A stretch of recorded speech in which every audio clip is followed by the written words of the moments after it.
Hello, everyone. It is my honor today to talk with Hannah Yan, a nurse who works at frontline of COVID-19. Hannah, thank you very much for joining us today. Thank you. Hi, everyone, and thank you to give me this opportunity.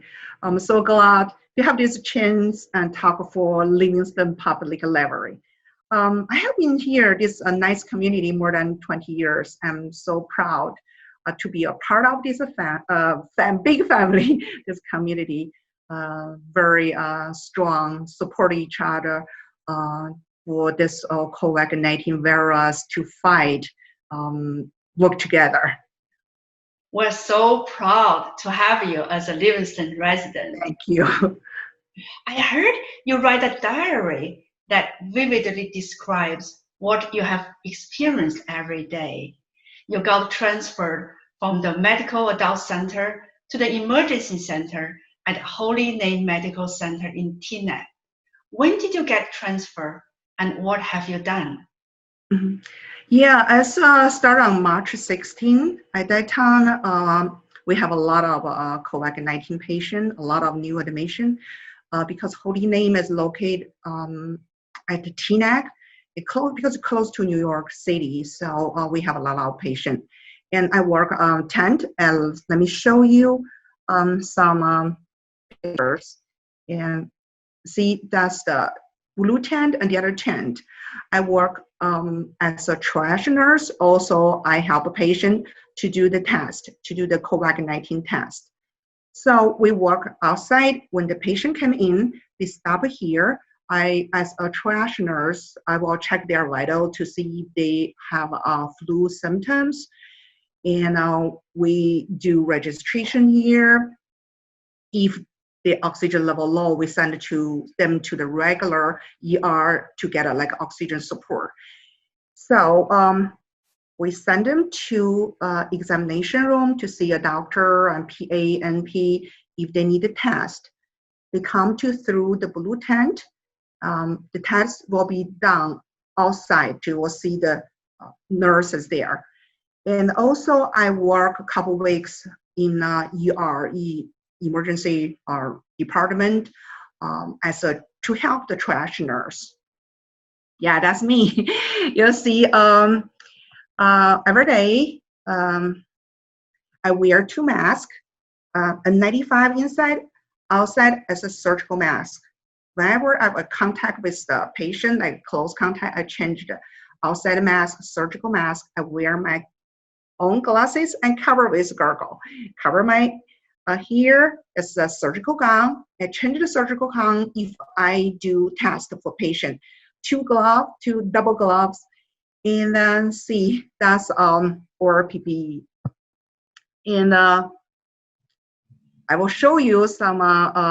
One day is the weather is very bad when we work outside the tent, and that's a big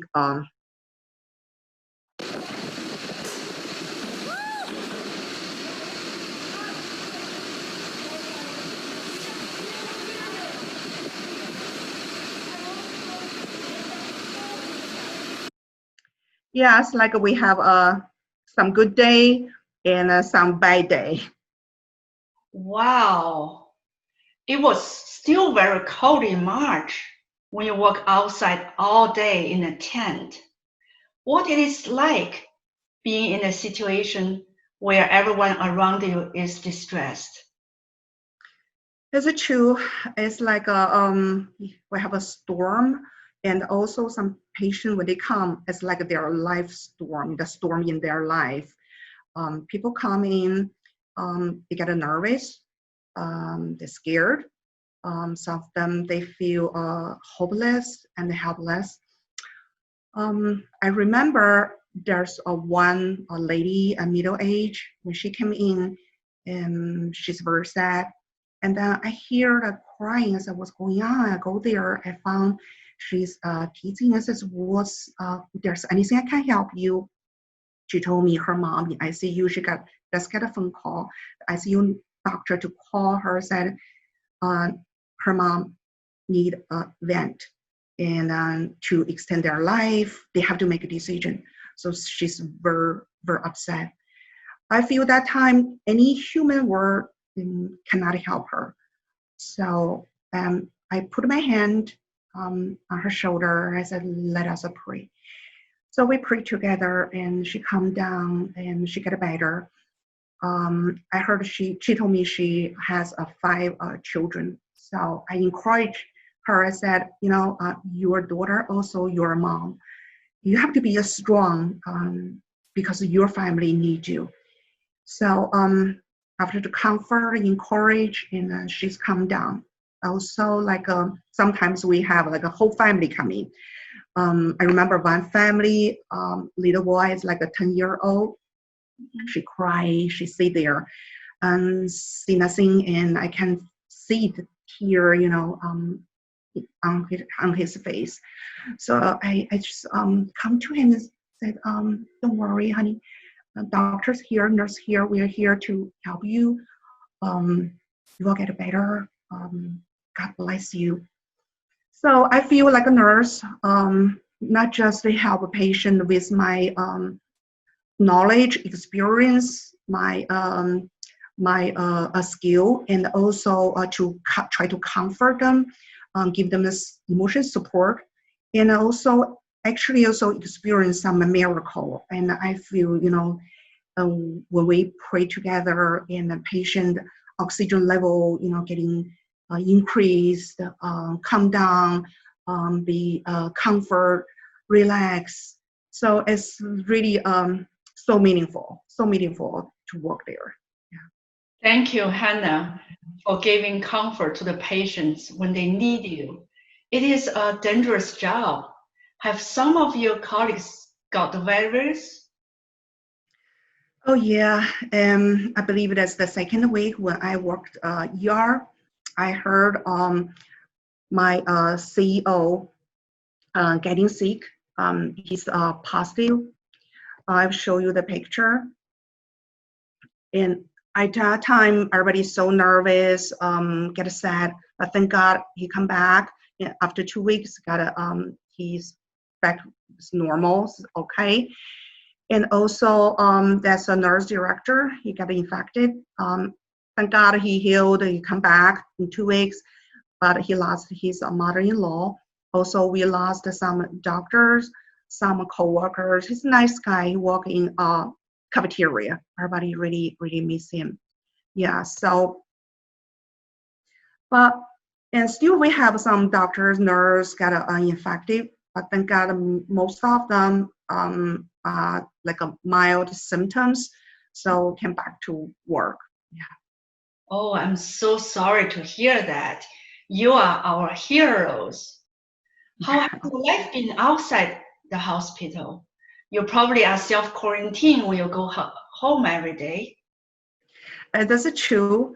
I remember before I started work, I really struggled. I really think I need to rent a room or rent a hotel, out of my community. So I don't worry about I bring any virus to my family, to my community. So we have a conversation, like family meeting. My husband really don't want me to live outside the family. They said, you need support.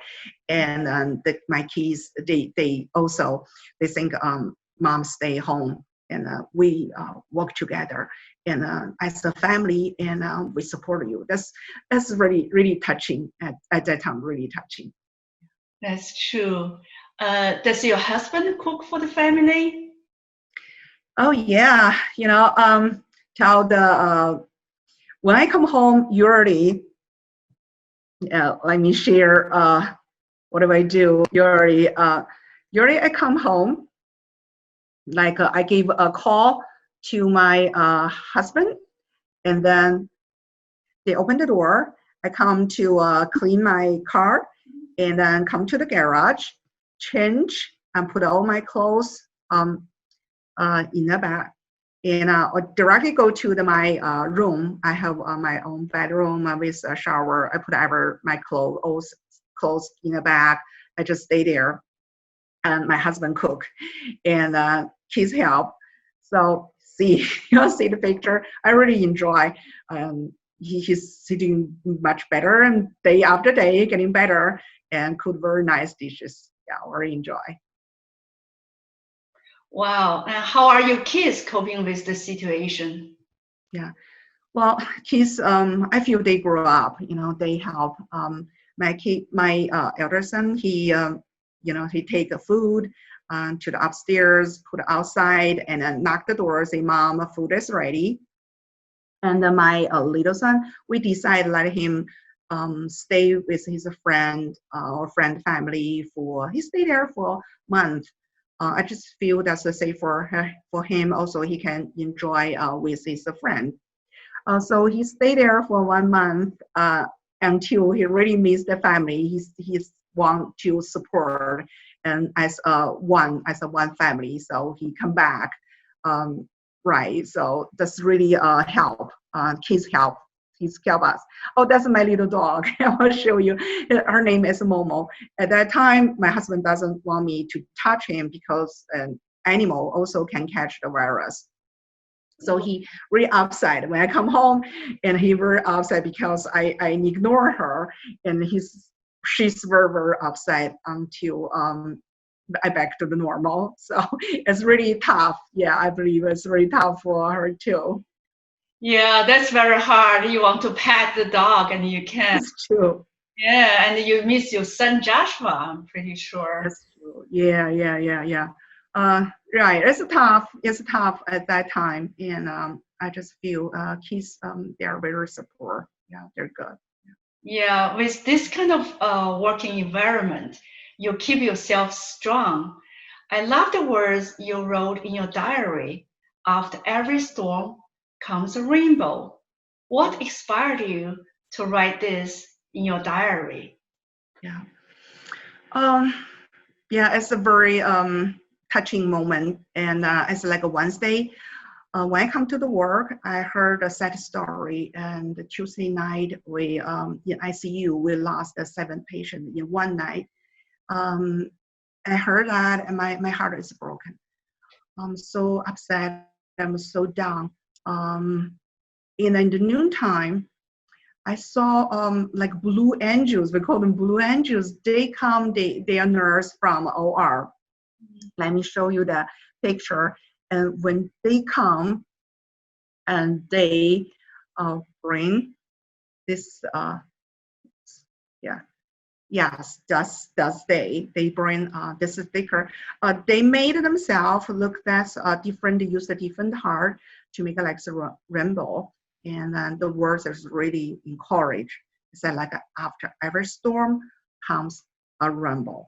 It's really a big encourage for all co-workers. We work in tent and in the ER. That's very touching at that time. What a beautiful story you have. Wow, that's really, really good. And what has been your best memory during this time? When you work as a nurse or a doctor, I work at that moment. The really encourage beautiful moment is like when you see the patient getting healed and they discharge.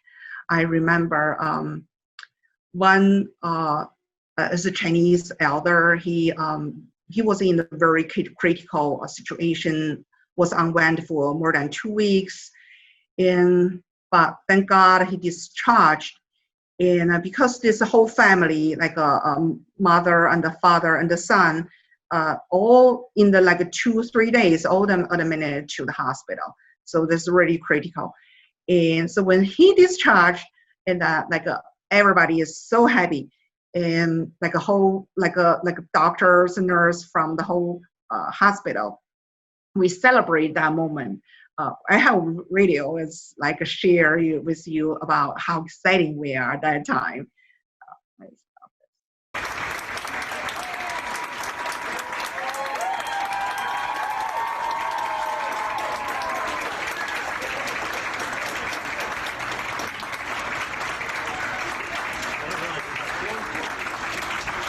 Yeah,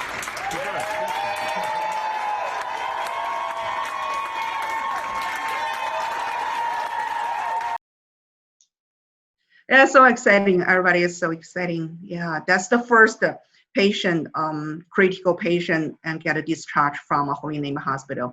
After that, we have more and more patient discharge. So it's so meaningful to all of us. Oh, that is so encouraging.